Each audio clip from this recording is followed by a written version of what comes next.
할렐루야, 살아계신 하나님께서 이 시간도 우리와 함께 하심을 믿습니다. 오늘은 교회는 이런 곳이다. 두 번째 시간으로 두 번째 하나님 말씀 증거하도록 하겠습니다. 계시록 21장 9절부터 22장 마지막까지는 천국 이야기입니다. 천국이 이런 모습이다, 이런 것들을 묘사하고 있습니다. 천국 이야기는 우리가 죽어서 가는 천국 이야기일 수 있지만 교회 이야기입니다. 왜냐하면 완성된 교회가 천국이기 때문입니다. 그래서 죽어서 천국 간다 이렇게 생각하지 말고 천국이 이런 모습이니까 이 땅에서 교회는 천국의 원형을 보여주는 사명이 있다고 이해하시면 좋겠습니다. 죽어서 갈 경우는 무엇 때문에 성경에 기록해 놓았겠습니까? 그냥 죽어서 가면 되는 거죠. 그러니까 하나님은 천국을 미리 보여주시고 이 땅에서의 교회가 이런 모습이 돼야 된다는 걸 보여주고 있다는 것입니다. 오늘 본문을 통해서 하나님이 말씀하시는 교회는 이런 곳이다. 한 가지만 말씀드리도록 하겠습니다. 오늘 본문 9절을 보시면 천사가 등장하는데요. 이 천사는 요한계시록 17장 1절에서 한번 나온 천사입니다. 우리 17장 1절 함께 읽겠습니다. 또 일곱 대접을 가진 일곱 천사 중 하나가 와서 내게 말하여 이르되 이리로 오라. 많은 물 위에 앉은 큰 음녀가 받을 심판을 내게 보이리라. 계시록 17장에서는 이 천사가 누굴 보여주냐면은 큰 음녀가 받을 심판을 보여주고 있습니다. 그런데 오늘 보면 계시록 21장 9절 보시면은 17장에 나왔던 천사가 또 등장해서 누굴 보여주고 있습니까? 이 9절 함께 읽겠습니다. 일곱 대접을 가지고 마지막 일곱 재앙을 담은 일곱 천사 중 하나가 나와서 내게 말하여 이르되 이리 오라. 내가 신부 곧 어린 양의 아내를 내게 보이리라 하고. 그러니까 같은 천사가 계시록 17장에서는 큰 음료를 소개하고 계시록 21장에서는 신부를 소개하면서 둘을 비교시키는 겁니다. 이 두 존재의 특징이 뭐냐면 음녀는 땅의 것을 취하는 존재고 신부는 하늘의 것을 취하는 존재입니다. 다른 말로 신부는 하나님 나라 가치에 따라서 사는 신본주의자를 의미하고 교회를 상징합니다. 반면에 음녀는 세상의 가치관을 가지고 사는 인본주의자를 의미하고 하나님을 믿지 않고 자신의 신념을 믿고 사는 세상을 상징합니다. 그래서 교회와 세상은요 충돌하게 되어 있습니다. 왜냐하면 가치관이 다르기 때문입니다. 여러분, 가치관이 다르면요 함께하기 어렵습니다. 남자와 여자가 교제할 때도요 성격이 다른 거는 극복할 수 있습니다. 조용한 성격과 시끄러운 성격이 만나서 살지 않습니까? 그 외모의 차이도요 극복할 수 있습니다. 결혼했을 때는 막 머리숱이 많았지만은 나중에 대머리가 될 수도 있죠. 그 대머리 남편하고 머리숱이 많은 여자하고도 함께 살죠. 대머리가 이혼 사유가 되진 않습니다. 또 남녀 인종이 달라도 살 수 있습니다. 외국 남자, 외국 여자 만나서 결혼해도 잘 살 수 있습니다. 성격이나 인종이나 외모의 차이는 극복하면서 살 수 있는데요. 그런데 가치관이 다르면 함께 살 수 없습니다. 그러니까 신앙 없는 사람과 신앙인은요 함께하기 어려운 것입니다. 늘 다투게 되어 있고 가정이 평화롭지가 않습니다. 이 교회도 마찬가지입니다. 여러분, 세상과 교회, 세상에서 항상 칭찬받는 교회가 있을까요? 그거는 교회 아닙니다. 교회는요 세상과 다른 가치관을 갖고 있거든요. 충돌이 됩니다. 그래서 요한계시록 끝부분에서 음녀 되지 말고 거룩한 신부가 되라고 가르치는 겁니다. 세상에 속하지 말고 교회에 속하라고 가르치는 겁니다. 이 성경은 음녀를 음란한 여인이란 뜻보다는 믿음 없는 사람을 말합니다. 신부는 예수 믿는 사람을 뜻하고요. 그러니까 기준이 예수를 믿는가 안 믿는가의 차이로 나눠지는 겁니다. 예수 믿는 교회는 신부, 예수 믿지 않는 세상은 음녀, 이렇게 나눠지는 것입니다. 오늘은 신부와 음녀의 차이를 말씀드리면서 교회는 이런 곳이다라는 것을 함께 나누도록 하겠습니다. 첫 번째, 교회는 어떤 곳이냐면은 성공을 추구하는 곳이 아니라 존경을 추구하는 곳입니다. 세상은 성공하면 행복해진다고 가르치죠. 그런데 실제로 성공한 사람인데 허전한 사람이 있죠. 성공했으니까 기뻐해야 되는데 기쁨도 없고 만족해야 되는데 만족이 없습니다. 재벌들이 자살하는 거 보면 행복 아닌 것 같죠. 다 누리는 인기 연예인들이 한순간에 추락하고 폐인처럼 되는 거 보면은 좀 왜 그럴까 하는 생각 들지 않습니까? 이 성공이 다가 아니라는 겁니다. 이 꽃들에게 희망을 이란 동화책을 보시면은 정상을 향해서 막 경쟁하면서 올라가는 줄무늬 애벌레가 나옵니다. 다른 애벌레들을 막 밟고서 정상까지 거의 다 왔을 때 충격적인 소리를 듣습니다. 위에는 아무것도 없어! 그러자 또 다른 소리가 들렸습니다. 조용히 해! 밑에 있는 애벌레들이 듣잖아. 우린 지금 저들이 올라오고 싶은 자리에 있잖아. 무슨 말입니까? 정상의 자리에 와서 성공했는데 아무것도 없고 허전하다는 겁니다. 그런데 이것을 말하지 말라는 겁니다.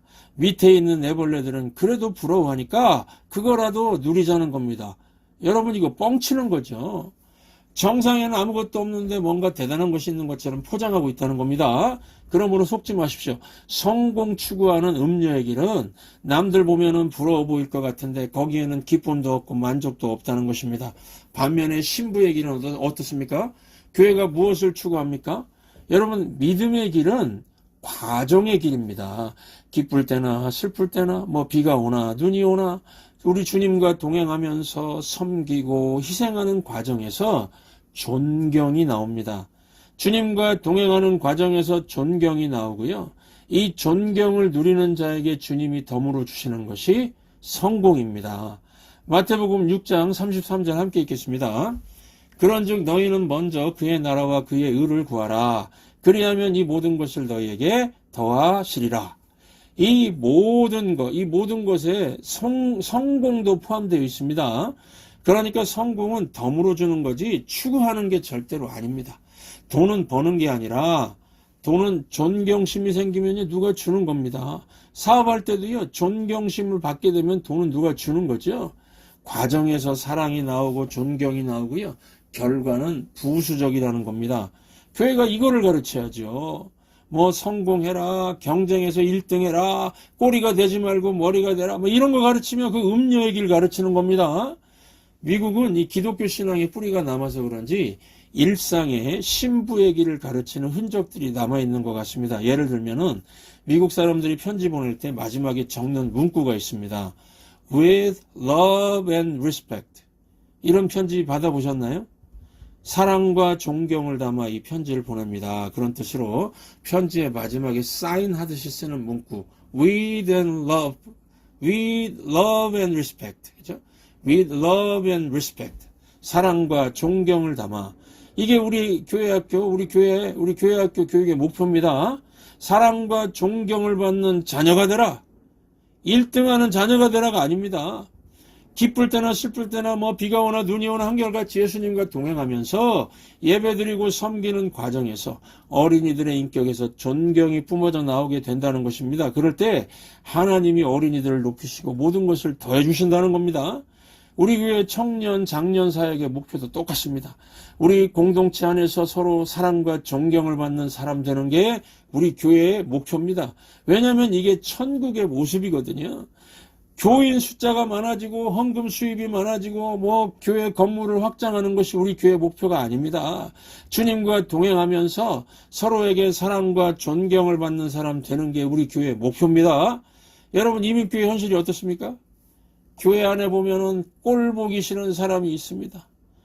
같은 교인끼리 인사도 안 하는 사람도 있습니다. 이게 현실이죠. 원수는 외나무다리가 아니라 원수는 이민교회 안에서 만날 수 있다. 이런 두려움에 교회를 아예 안 나오는 사람도 있습니다. 이게 현실입니다. 하지만 우리 교회는 이런 현실을 도전합니다. 나를 보면 예수님 생각나고 천국이 생각나는 그런 존재들이 되는 공동체를 이루려고 합니다. 우리가 함께 모여서 예배하고 기도하고 예수님과 동행하다 보면은 언젠가 예수님 닮은 사람이 되겠지요. 그러면은 우리가 예수님을 존경하듯이 우리 각자를 서로 존경하고 사랑하게 되지 않겠습니까? 그렇게 되겠죠. 진심으로요.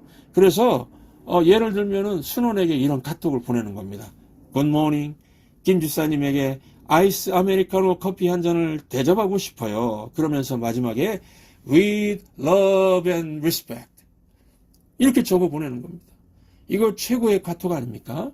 이것이 우리 교회 성도 간의 교제의 목표입니다. 이게 천국의 모습이죠. 아직은 희망사항이라고 생각합니다. 그래서 좀 쑥스럽겠지만은 우리 연습 한번 해보겠습니다. 옆 사람 호칭은 편한 대로 부르시고요. 뭐 성도님은, 집사님은, 권사님은, 장로님은, 뭐 사모님은, 옆 사람에게, 성도님은 사랑과 존경을 받기 합당하십니다. 한번 말씀해 주시기 바랍니다. 사랑과 존경을 받기 합당하십니다. 이게 우리 교회의 목표고요. 교회는 이런 곳입니다. 두 번째, 교회는 어떤 곳입니까? 교회는 뭐 다른 거 없습니다. 예수님을 붙드느냐, 안 붙드느냐, 그 싸움하는 곳입니다.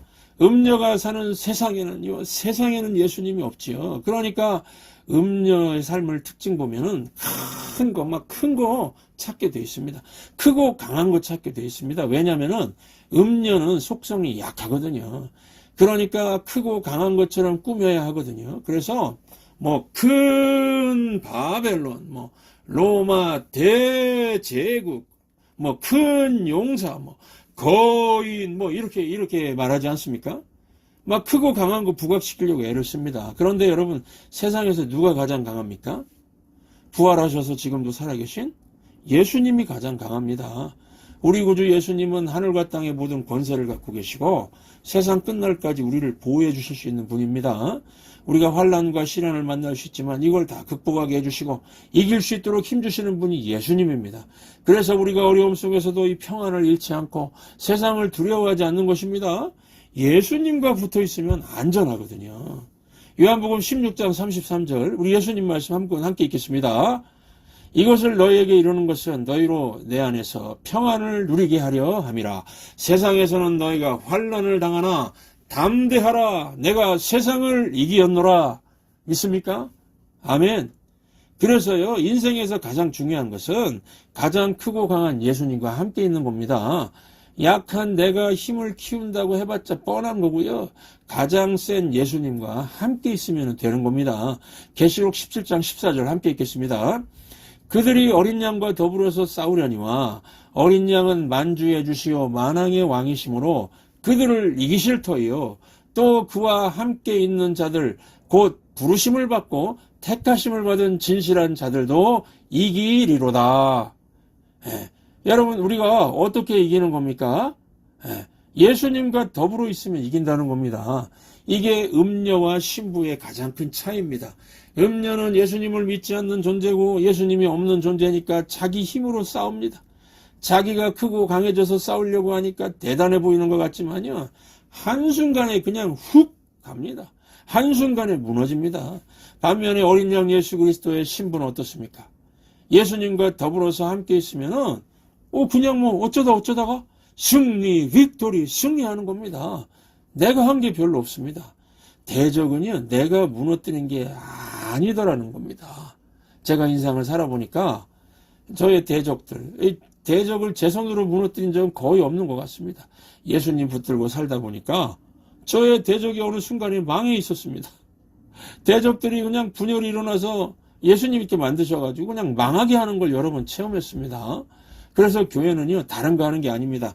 뭐 세상이 너무 위협적이라고 겁먹을 필요도 없고요. 뭐 정치가 어떻고, 마귀가 어떻고, 이런 상황 파악할 것도 없고, 주님만 철저히 의지하십시오. 그러면 아무리 강한 대적이라 할지라도 순식간에 무너뜨리고 이기게 하실 것입니다. 여러분, 예수님 붙들면은 외부의 대적들 뿐만 아니라 내부의 적들도 이길 수가 있습니다.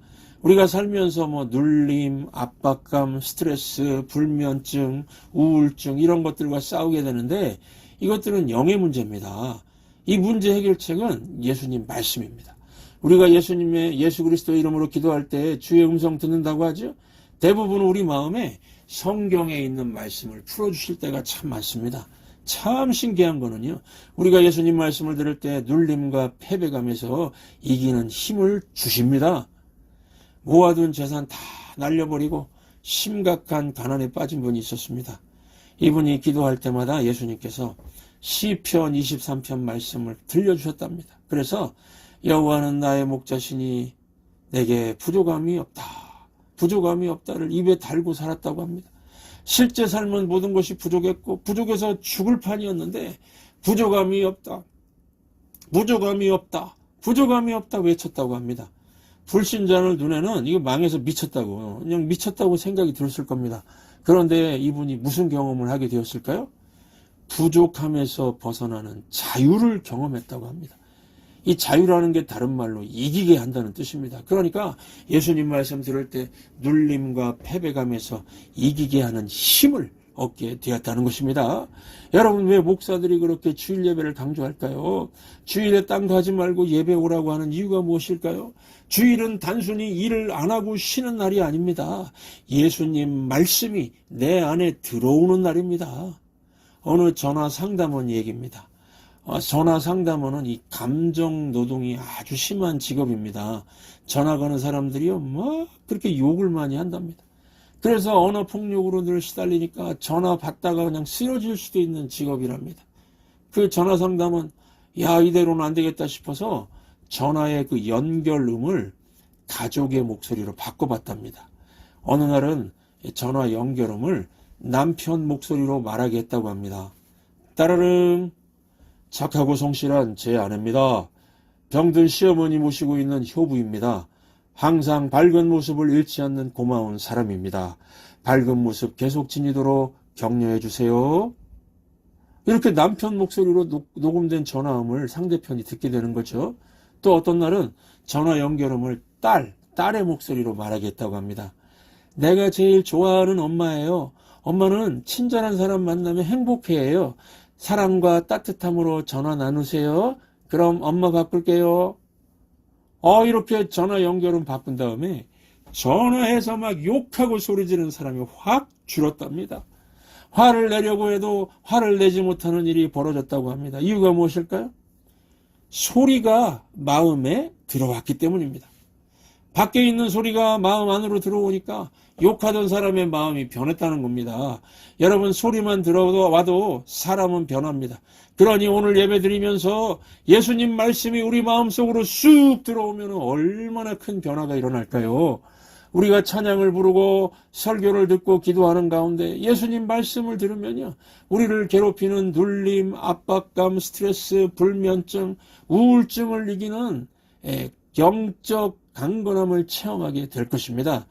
여러분, 교회는 이런 곳입니다. 음녀가 들끓는 세상과는 아주 다른 곳입니다. 세상을 보면 어떻습니까?